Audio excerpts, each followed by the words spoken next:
चला तर ताईंनो, आज आपण बनवणार आहोत झणझणीत आमटी. रात्रीच्या जेवणामध्ये भाकरीसोबत खाण्यासाठी एक भाकरऐवजी दोन भाकरी खाल इतकी भारी लागते. चला तर सुरुवात करूया.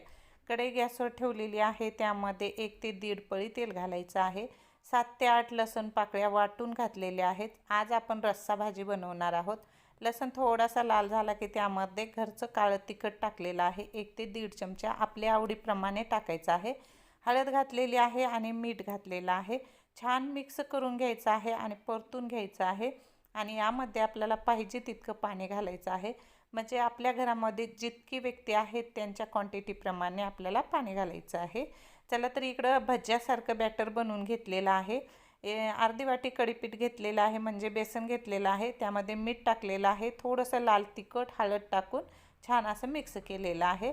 आता थोडंसं पाणी घातलेलं आहे आणि छान मग बॅटर तयार केलेलं आहे.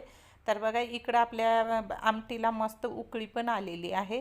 आणि आता उकळी आल्याच्या नंतर आपल्याला गॅसची फ्लेम फुल ठेवायची आहे. आणि त्यानंतर छोटे छोटे छोटे छोटे बुंदीसारखे भज्जे टाकायचे आहेत आपल्याला. एकदम अगदी छोटे छोटे टाकायचे आहेत, खूप मोठाले नाही. आणि त्यानंतर 5 ते 10 मिनटं शिजून घ्यायचे आहे. आणि आपली भाकरीसोबत खाण्यासाठी झणझणीत रस्सा आमटी तयार झालेली आहे. आता या भाजीला तुम्ही काय म्हणता नक्की कमेंट करून सांगा.